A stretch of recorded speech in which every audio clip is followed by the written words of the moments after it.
Bom, professor Tuca, primeiro eu queria agradecer muito você topar participar aqui com a gente para falar dessa cobertura e dessa transmissão dos Jogos Olímpicos de Tóquio e da história da transmissão dos Jogos em geral. Eu que agradeço estar com vocês aí da TV Unesp mais uma vez. Vamos lá, vamos ver se essa Olimpíada sai mesmo, né? Até enquanto não começar, vamos ver o que rola. Mas estou otimista, acho que vai rolar, sim. Decisão para os 45 do segundo tempo ali, né?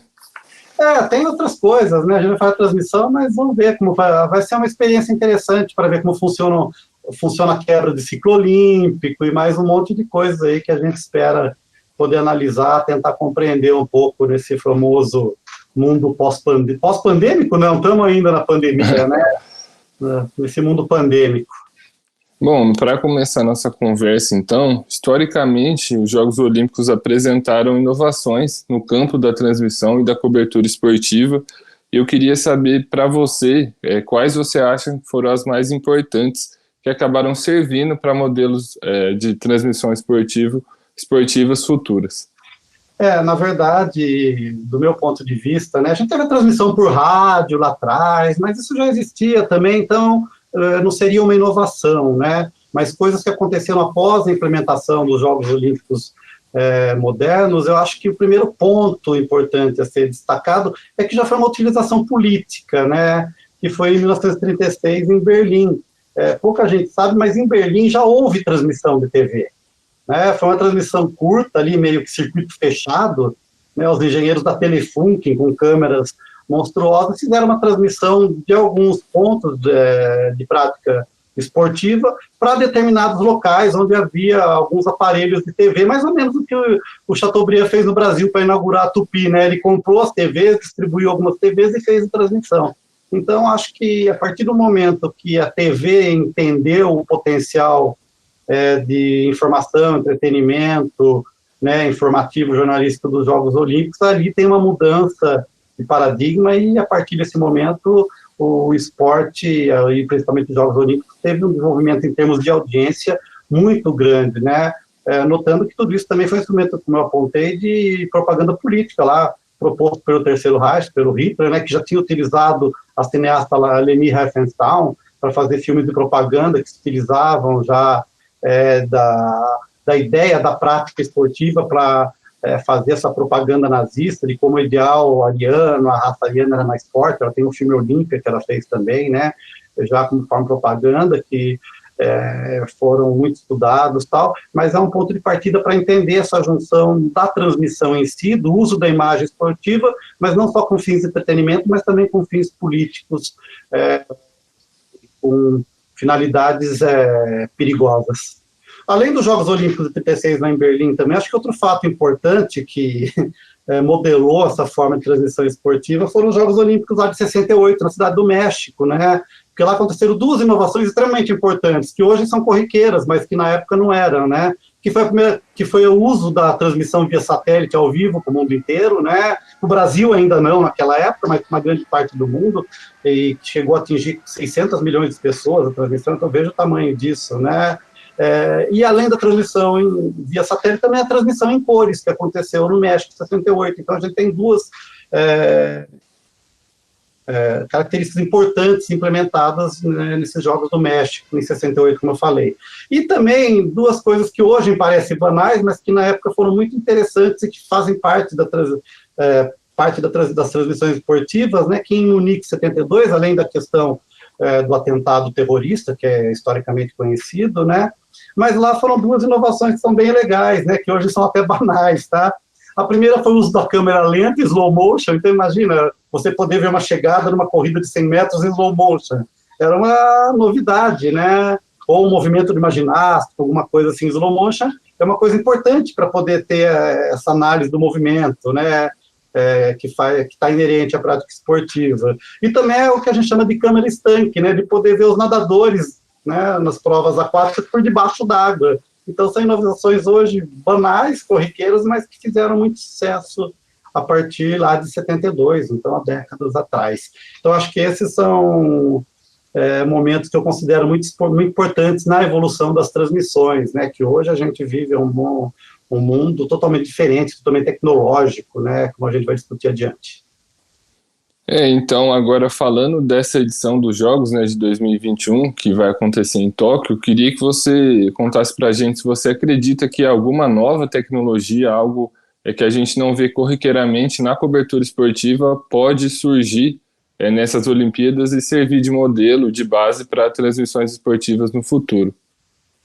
Uma coisa que eu acho que já vinha acontecendo há algum tempo, né, até pelo custo operacional, é o envio de grandes equipes, né? Isso já vinha sendo reduzido paulatinamente durante os últimos anos, porque você deslocar aí 100, 150 pessoas para fazer uma transmissão esportiva acabava aumentando muito o custo operacional das transmissões.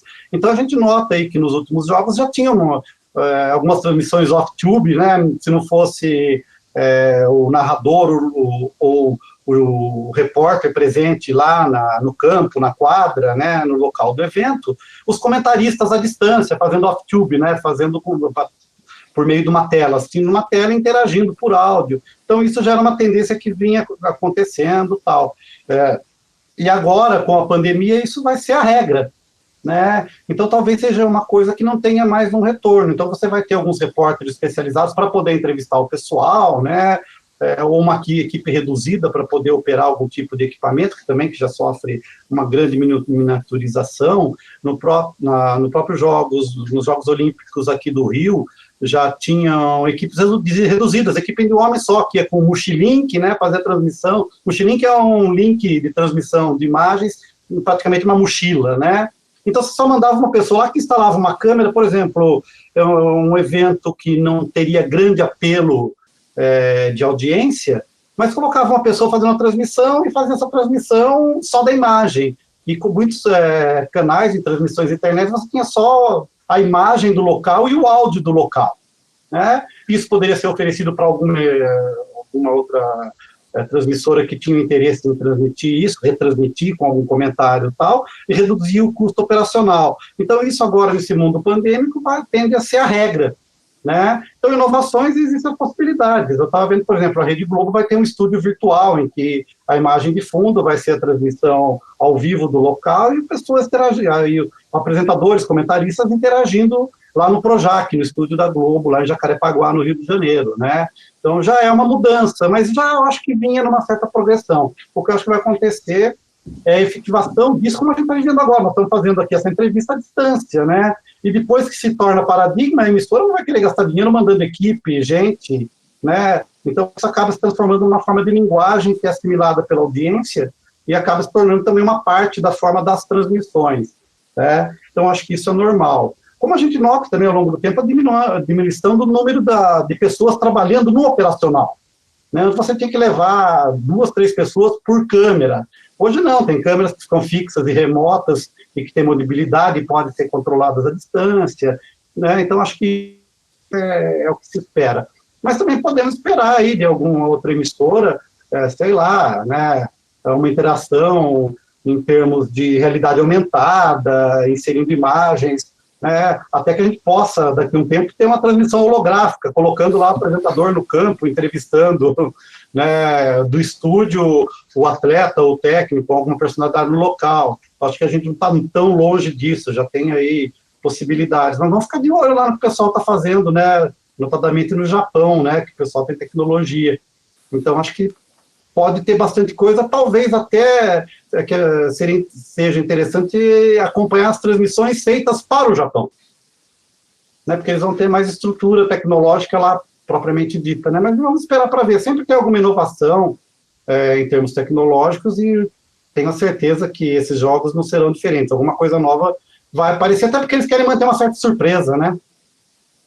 Mesmo talvez, né, só para a gente terminar esse tópico, na cerimônia de abertura e encerramento. Sim. Né, acho que pode ter alguma surpresa interessante nesses dois momentos. E você citou a questão de equipes reduzidas, que já vem se tornando algo mais comum no jornalismo, e citou a questão da tecnologia no Japão, que é algo que sempre foi muito esperado nessa Olimpíada, desde antes da pandemia. A promessa era de um cenário de muita tecnologia para quem fizesse parte dessa experiência. E aproveitando esses dois ganchos, queria que você falasse como que a tecnologia vai ajudar as equipes de jornalismo na cobertura desses jogos no contexto da pandemia, né? Já que provavelmente as equipes são um pouco ainda mais reduzidas, o trânsito de câmera de pessoas vai ter que ser reduzido também para não ter aglomeração. Então, queria que você contasse para a gente o que você espera dessa cobertura e como a tecnologia vai ser importante para isso. Eu lembro uma Copa do Mundo, não vou lembrar qual agora, tá? Para você ter ideia. O Datena era repórter esportivo, né? E eu não me esqueço disso, que para mim a gente já era meio ligado nessa coisa de tecnologia faz muito tempo. E eu achei maravilhoso uma vez, porque normalmente, por exemplo, a Globo, ela só leva uma câmera dela exclusiva, né? E essa câmera estava ali perto do locutor, do Galvão, sei lá, né? E não lembro quem que era. Acho que era o Datena, posso estar equivocado, mas era um repórter, vamos lá, era um repórter e tinha a câmera fixa da emissora brasileira. E esse repórter estava entrevistando o Zagallo por um celular. Então eu tinha a imagem fixa da TV e o áudio vinha por celular.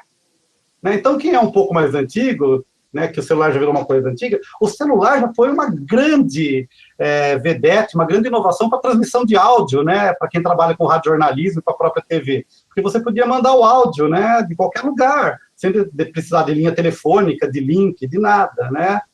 Então, eu acho que isso é uma coisa interessante. O que eu imagino, talvez, seja uma zona mista, onde tenham repórteres, né, virtuais que possam passar ali. E como fica ali o repórter esperando passar o atleta para entrevistar, tem algum tipo de tecnologia. Hoje seria até fácil, né? Se tivesse uma tela ali conectada, um celular conectado, do outro lado o repórter fazendo perguntas, é um jeito, talvez, né, simplório até hoje, mas tecnológico de fazer. Então, espero que tenha alguma coisa nesse sentido, né?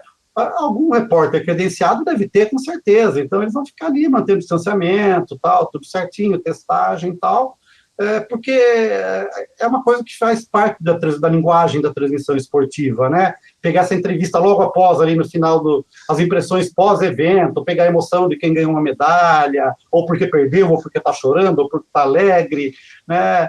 Como a gente quer ver aquela imagem clássica, que eu acho que eu me recorde, né, que começou...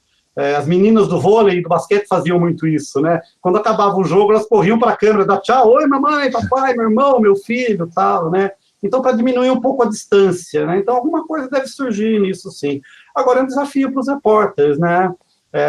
Para poder ali disputar o espaço, fazer as perguntas pertinentes, e são poucos também que têm essa acessibilidade para poder fazer esse serviço, né? Então, vamos esperar para ver, mas isso, de alguma forma, deve ocorrer. E para finalizar nossa conversa aqui agora, esses jogos não vão ter público, né? Não vão contar com pessoas vindo de fora, vão ter algumas pessoas do Japão que vão a alguns eventos, mas não vai ter o público em geral. E o público sempre é uma grande história dos Jogos Olímpicos, né? Sempre tem uma história, a captação de momentos, de uma comemoração, até dos próprios atletas indo comemorar com alguém. E eu queria saber como, na sua opinião, isso pode influenciar na cobertura, como que vai afetar, o que pode perder a cobertura dos jogos, principalmente para o repórter, né, que conta a história, pega o que de mais legal aconteceu ali em volta do evento, não só com o evento em si, e sem público, como que vai ser essa experiência?